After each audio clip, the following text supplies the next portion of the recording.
turn it around so they can see you. Turn the camera around so we can see you.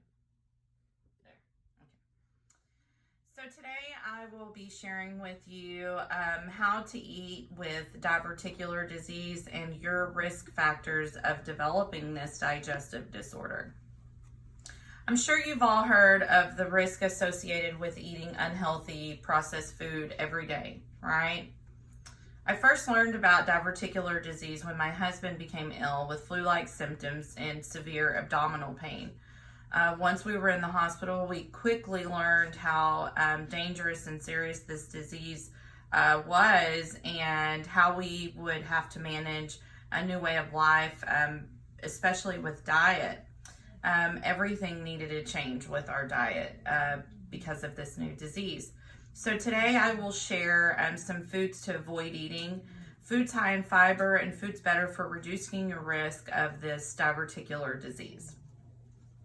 Let's first discuss the risk of diverticular disease. The lifetime risk associated with a person in this digestive disorder is actually 10 to 20%. The Division of Gastroenterology at the University of Washington School of Medicine did a study that said this percentage is actually increasing today. And it's actually leading to $2 billion a year in emergency room visits. Why is this number increasing so rapidly? Well, the amount started to increase, says Dr. Lisa Straight at the University of Washington School of Medicine, but more studies need to be determined to find the actual reasons for this rapid increase. But a few studies concluded that eating foods high in fat and low in fiber were a few reasons, particularly processed food. So now since this nasty disease risk seems to be increasing today, let's talk about foods that you can avoid eating and foods that you shouldn't eat that may reduce your risk factor even more.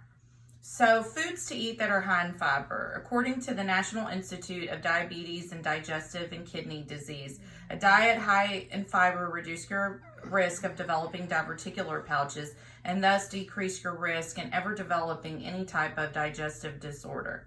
Some of the best sources of fiber include fruit, vegetables, particularly starchy ones, and whole grains.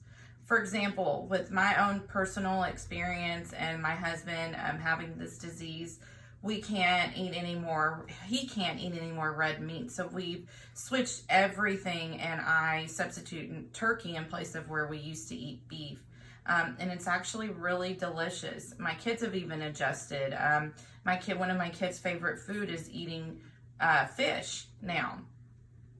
So now let's talk about some foods to avoid. Now, any foods in a Western diet that are high in fat and sugar, any foods like red meat or especially deep fried foods need to be avoided. Foods like nuts, popcorns, and most seeds should also be avoided. These can actually go into these diverticular pouches and cause a flare-up, which leads to diverticulitis, which could lead to a hospital stay. Processed foods and fermented food like canned beans and cabbage also should be avoided.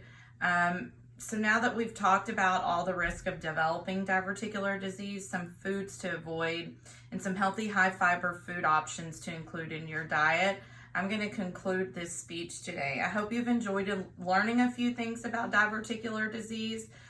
We've discussed some risk as well as some healthy food options and some foods to avoid and some foods to intake more regularly.